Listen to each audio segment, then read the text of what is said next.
गणगणपतये नमः। श्री परमात्मने नमः। ध्येयं सदा परिभवकभीष्टदोहम् तीर्थास्पदं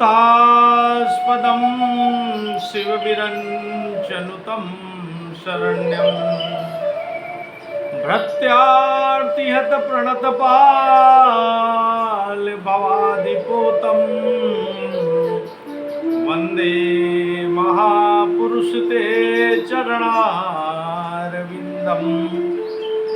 भक्ति भक्त भगवंत गुरु चतुर्नाम बपुए, तिनके पद बंदन किए नासहि विघ्न अनेक। मंगल आय विराजिरा वस्तु नयोरयनु, हरिजन को यश गावते हरिजन मंगल रूप। सनतन निर्णय कियो मति, श्रुति पुराण इतिहास। भजबे को दो सुघर, कह हरि के हरिदास। श्री अग्रदेव आज्ञा दई, भगतन को यश गाओ। भव सागर से तरन को, नाहिन आनी पाओ। जो हरि प्राप्त की आस हो, तो हरिजन गुण गाओ। न तरसकत भुज बीज जो, जन्म जन्म पछिताओ। मंगल भवन या मंगल दमनु, मंगल भवन अमंगल दमनु। गोपीपति वृंदावन रमनु, गुरु समान नहीं को उपकारी।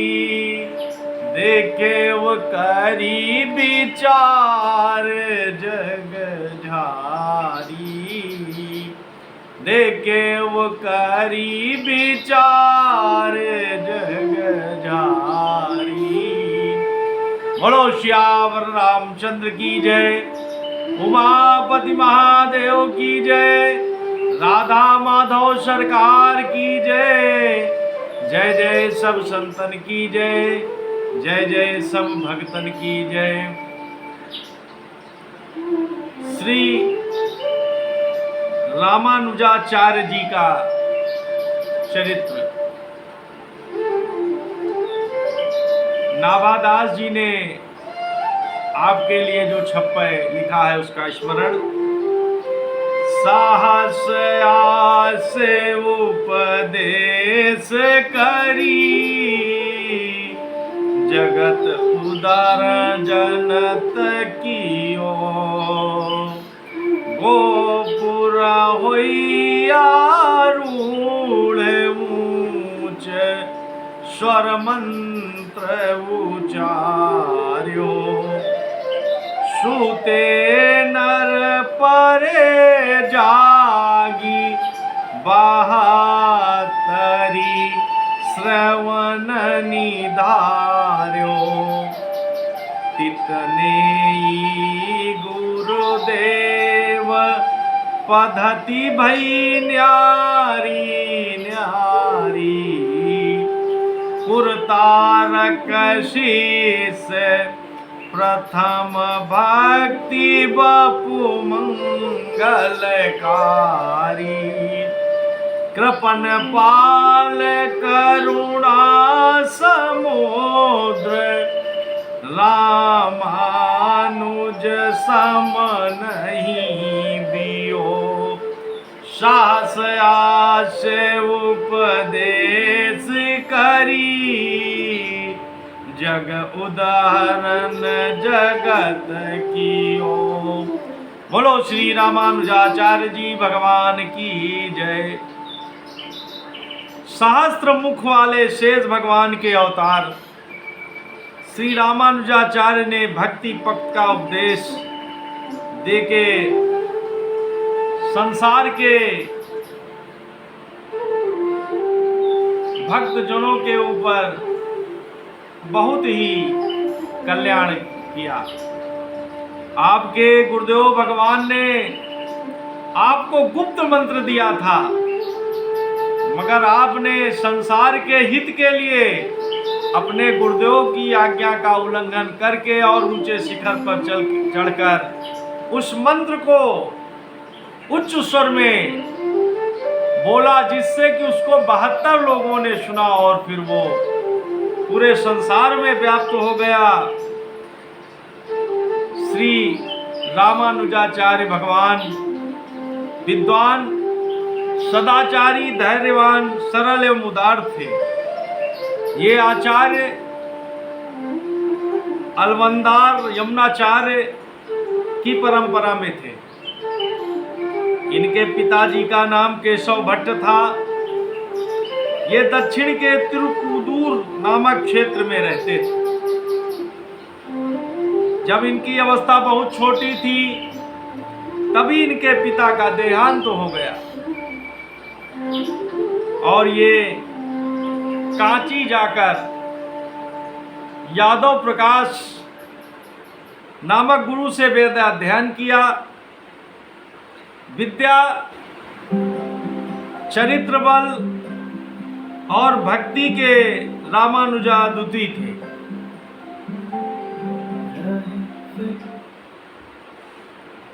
जिसके बल से इन्होंने वहां पर कांची नगरी की जो रानी थी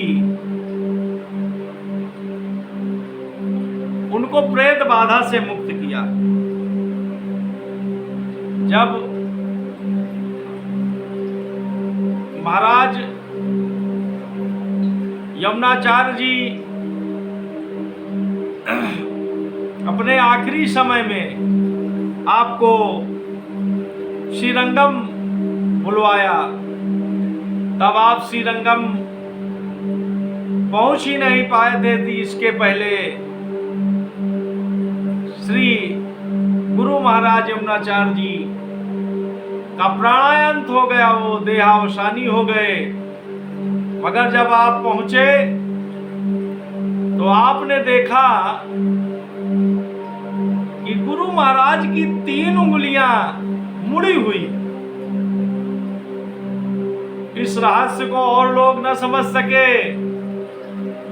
मगर आपको ये समझने में देर नहीं लगी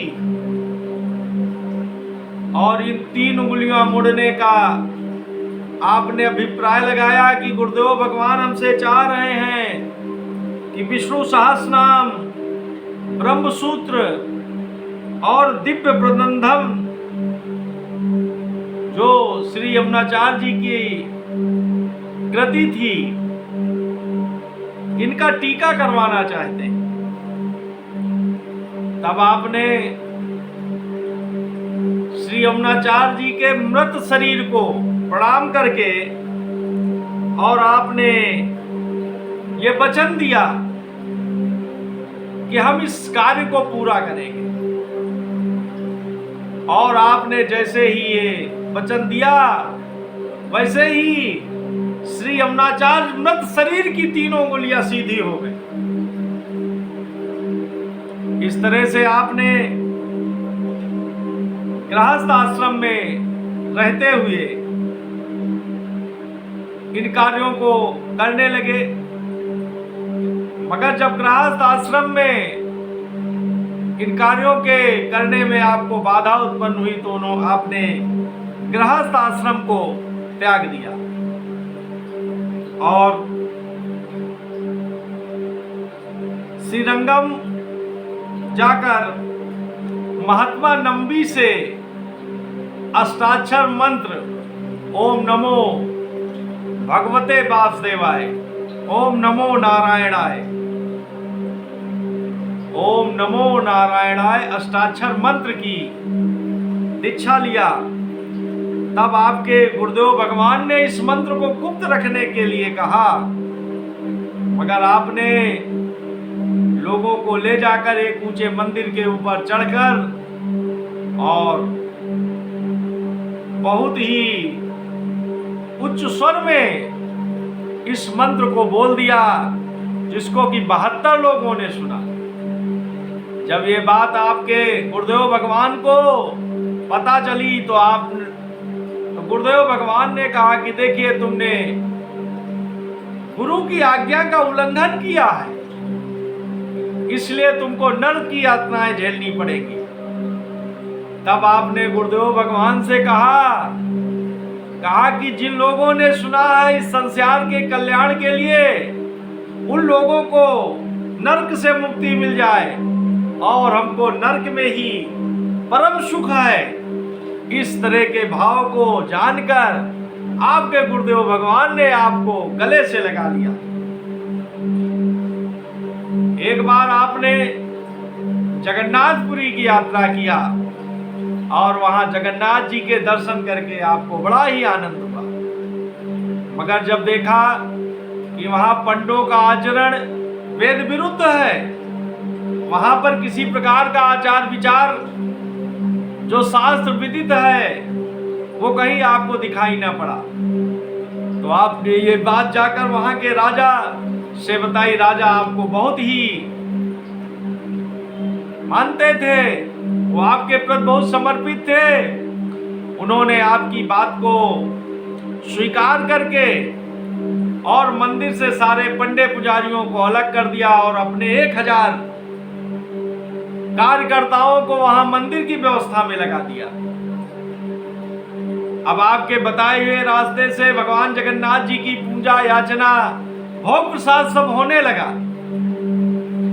मगर वो पंडा और जो वहां के ब्राह्मण पुजारी थे, उनकी रोजी रोटी छिन गई, वो व्रत विहीन हो गए और वो मंदिर के पीछे जाकर जोर जोर से विलाप करने लगे, हे जगन्नाथ जी, हे जगन्नाथ जी, मेरी रक्षा करो। इस तरह से करुण क्रंदन करने लगे। ये बात जगन्नाथ जी को स्वीकार नहीं हुई। तब उन्होंने आपको स्वप्नादेश दिया कि देखिए संत भगवान, आप ठीक कहते हैं, मगर ये जो पंडे लोग हैं, ये जब हमारे सामने ताली बजाकर नृत्य करते हैं और जय जगन्नाथ जी, जय जगन्नाथ जी, जय जगन्नाथ के उच्च स्वर से गाते हैं, तो हमको परम आनंद आता है। इसलिए इन जो राज्य कर्मचारी हैं, इनको हटाकर फिर यहाँ की सेवा पंडे और पुरोहितों को दे दिया जाए। मगर जब रामानुजाचार्य अपनी जिद से टस से मस नहीं हुए, तो जगन्नाथ जी ने आपका भी मान रखा और उन्होंने गरुड़ भगवान को आदेश दिया कि इनको शिष्यों सहित जगन्नाथपुरी से श्री रंगनाथपुरी पहुंचा दिया जाए। तब जब आप रात में विश्राम कर रहे थे शिष्यों के सहित, तो आपको गरुड़ भगवान ने श्री रंगनाथ धाम पहुंचा दिया। और जब प्रातः काल आप उठे तो भगवान की कृपा को प्रणाम करके उसको स्वीकार कर लिया और जगन्नाथपुरी में पुनः पंडे पुजारियों का आनंद हो गया। बोलो जगन्नाथ स्वामी की जय। आपके एक बहुत ही परम शिष्य थे पुरेशाचार्य जी। आपने ब्रह्मसूत्र और गीता पर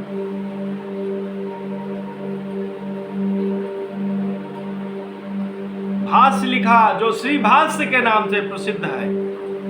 और जो श्री कुरेशाचार्य जी वे लक्ष्मी एवं सरस्वती के वरद पुत्र थे।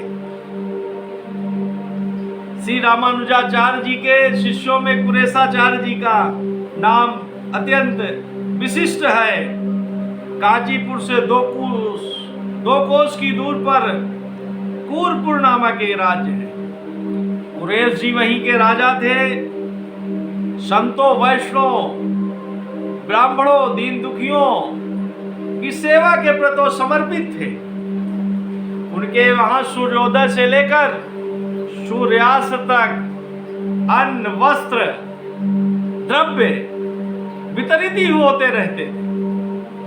और जब सूर्यास्त के समय 1 घंटा लगा हुआ था और वो घंटा बजाया जाता था कि अगर कोई व्यक्ति अन्न, वस्त्र और द्रव्य से वंचित रह गया हो तो आकर अपना ले ले। इस तरह से आपकी बड़ी ही वैष्णव निष्ठा थी और आप बहुत ही दयालु और उदार थे। एक दिन उस घंटे की ध्वनि लक्ष्मी जी के कानों में पड़ी तो लक्ष्मी जी ने वरदराज भगवान से पूछा कि ये घंटे की ध्वनि कहां से आ रही है। तब वरदराज भगवान ने सारी बात बताया कि एक बहुत ही धर्मात्मा वैष्णव संत राजा है जो उनके यहाँ पर दिन भर इस तरह का सेवा कार्य चलता रहता। तो लक्ष्मी जी ने भरत भगवान से कहा कि इस तरह के संत भगवान को तो हमको दर्शन करना चाहिए। और भरत भगवान ने श्री कुरैशी जी को अपने यहाँ आमंत्रित किया। उस आमंत्रण को पाकर बहुत ही आह्लादित हुए। मतलब दबंग लोग पावर की देख जकड़ बहुत ही आनंदित हुए और उन्होंने अपनी धर्मपत्नी जी से कहा कि देखिए भरत भगवान और लक्ष्मी जी ने हमको अपने स्थान पर बुलाया हुआ है। तब मगर आपने विचार किया कि ये तो शरीर हमारा पापों का घर है, ये तो अपवित्र है। इसके पहले हम श्री रामानुजाचार्य भगवान से दीक्षित हो लें, उनकी कृपा को प्राप्त कर लें, उसके बाद भगवान के दर्शन के लिए हम पवित्र हो जाएंगे। और ऐसा भाव लेकर आपने श्री रामानुजाचार्य भगवान की शरणागति किया और पत्नी सहित श्री भरत भगवान और लक्ष्मी जी के दर्शन करके आपके जीवन में बहुत ही आह्लाद हुआ, आपका जीवन धन्य हुआ और समय आने पर परम गति के अधिकारी हुए। और आपके 2 पुत्र थे, एक का नाम पाराशर और दूसरे का नाम पिल्लन था। पाराशर के द्वारा विष्णु सहस्रनाम की और पिल्लन के द्वारा दिव्य प्रबंधम की टीका श्री रामानुजाचार्य भगवान की आज्ञा से करवाया। इस तरह से श्री यमुनाचार्य जी महाराज से जो श्री भाष्य का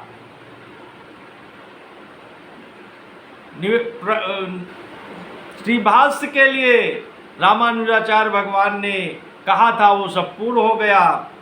इस तरह से श्री रामानुजाचार्य श्री हजारों फन वाले शेषनाग के अवतार थे।